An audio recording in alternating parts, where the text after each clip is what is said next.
A few weeks ago I did an unboxing of my Onkyo TX-RZ820 receiver. I've been using it for a little while. I know more about the features now, so it's time to do a deeper dive into what this receiver has to offer coming up on ThriftyAV.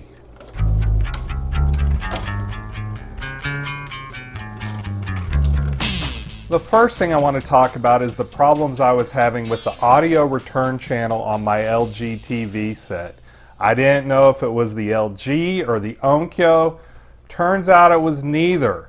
Doing a little investigating, I discovered that Roku units can interfere with audio return channels.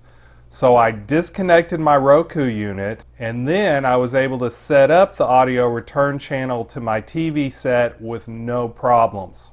So if you are having trouble with your audio return channel, I suggest disconnecting any devices other than the TV set, set up the audio return channel, and then reconnect your other devices. It's also important to make sure you're using high-speed HDMI cables to ensure the ARC works properly. And there are other advanced HDMI features that you need high-speed cables for. One of them is CEC. This stands for Consumer Electronics Control. When CEC is activated, devices can control each other. For example, when I power off the TV set, it also powers off the receiver. The volume on the TV will also control the volume on the receiver. And when I power on the DVD player, it switches the receiver to the appropriate signal source. This feature works across multiple brands of electronics as long as they are CEC capable. One more interesting thing about CEC, I have both my Blu-ray player and my Roku hooked up through my receiver, but both these sources show up as inputs on my LG TV set. So I can go directly to them from my LG TV set. You can plug a thumb drive into this receiver, but it's inconveniently located in the back of the unit. To use the USB, select Net on your remote control and then scroll down until you see USB. It should be noted that not all file systems are supported. NTFS and FAT32 work, EXFAT does not. It will play back multiple audio file formats including MP3, WMA, WAV, AIFF, AAC, FLAC, Apple Lossless, DSD, and Dolby True HD.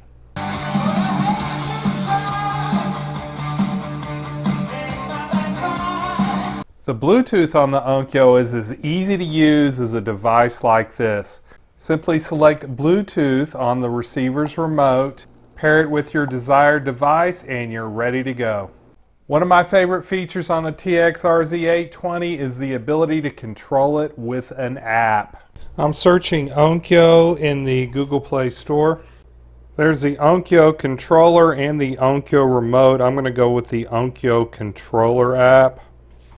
Okay, it detected my TX-RZ820. I have not used Zone 2 or Zone 3 yet, so I'm just going to deal with Zone 1. This remote lets me do a few things. I can select the different sources, radio, CD, phono input, Bluetooth, and under Net, I have all my streaming services, including Pandora. So here's my Pandora channels. Can't play this very long or I'll get stung with copyright. How about 𝗪𝗶𝗁cie? These probably won't get me. I programmed this to really be obscure. This is Blood Rock. So good stuff, but a lot of people haven't heard of them. Not only can I select sources, I can actually go in here and go into the menu of my receiver and make changes. I can rename my zones. Here I have the controls to pause, play, stop, even power on and off my receiver.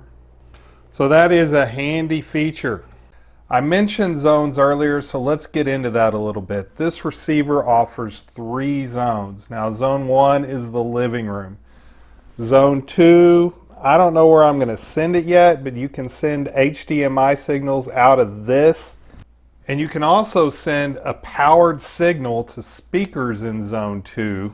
Zone 3 is strictly unpowered RCA, so you would need a separate amplifier to use zone 3. Now there are restrictions on what you can route through zone 2 and zone 3. For HDMI, you can only send signals from 1, 2, and 3 out of the zone 2 HDMI. Also, there's restrictions on what kind of audio signal you can send out. It has to be PCM stereo. It cannot be surround sound. So let's go ahead and hook a monitor up to zone 2 and send 2 different signals to 2 different monitors. Right now I have Blu-ray selected as my device. Here's the menu for my Blu-ray, and this monitor's not showing anything right now. Before using zone 2, it has to be enabled in the menu. So I got to go into the menu and go into Input, Output, Assign, TV Out. Okay, zone 2 HDMI, I need to switch to Use. I now have both zone 1 and zone 2 connected, being fed the same source, my Blu-ray player playing 𝗬𝗓𝗄. To change sources on my zone 1, all I got to do is pick a different source. Let's say Streambox. Okay, now zone 1 is on my Roku and zone 2 is still on my Blu-ray player. Okay, I went back to where the sources are the same again. In order to change zone 2, I have to hold down the mode button and then hit this button where zone 2 is until I see that light blink twice. Now, when I change sources, it should change on zone 2.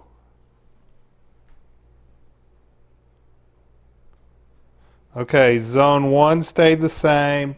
Zone 2 is now on my Roku box. In order to go back to zone 1, I have to hit mode and then this button until I see this light flash once. And now I can change zone 1. Both zone 1 and zone 2 are on the streaming box. It's real easy to hook HDMI sources to this receiver and then switch between them. But what about something like this old VCR? Well, we can hook this up too. My options for assignable inputs are these 2 composite inputs and these 2 component inputs. My VCR does not have component output, so I'm going to be either using 1 or 2 here. HDMI 2 cable SAT is empty right now, so it would make more sense to select the cable SAT on the composite input, but I want to practice assigning, so I'm going to plug into Streambox and assign it to cable SAT.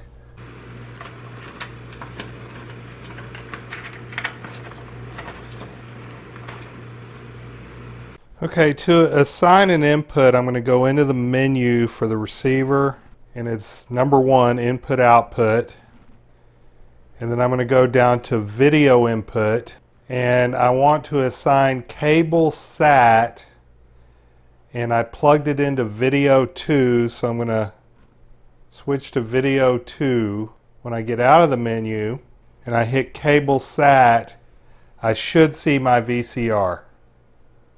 And there it is. However, I do not hear it. So input assignment, analog audio input, cable SAT, audio 4.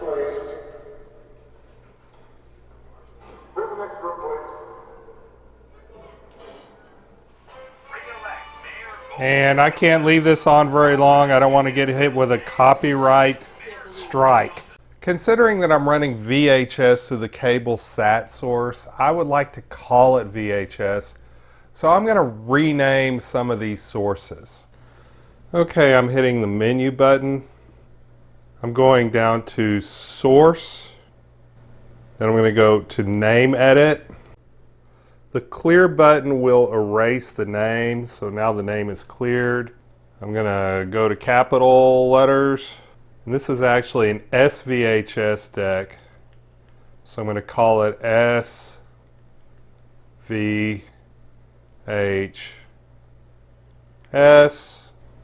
Okay. Now on the receiver it says S-VHS. Okay, browsing through this manual, there's a lot of stuff I haven't gotten into yet. There are several pages of different speaker layouts that you can use on this receiver. I've only tried one of them. In fact, here's a listing of all the different speaker configurations you can do. I've done multi-zone video, but I have not done multi-zone audio yet, so that's something else. I haven't really gotten into switching between Dolby Digital and DTS and the other surround modes. And I haven't talked about what all the buttons do on the front of the unit. The Onkyo TX-RZ820 is definitely a full-featured receiver. If you have any questions or any other features you want me to cover, let me know in the comments. If you enjoyed this video, please like and subscribe. Don't forget the bell notification. Thank you to my patrons for supporting this channel. And remember, stay thrifty, everyone.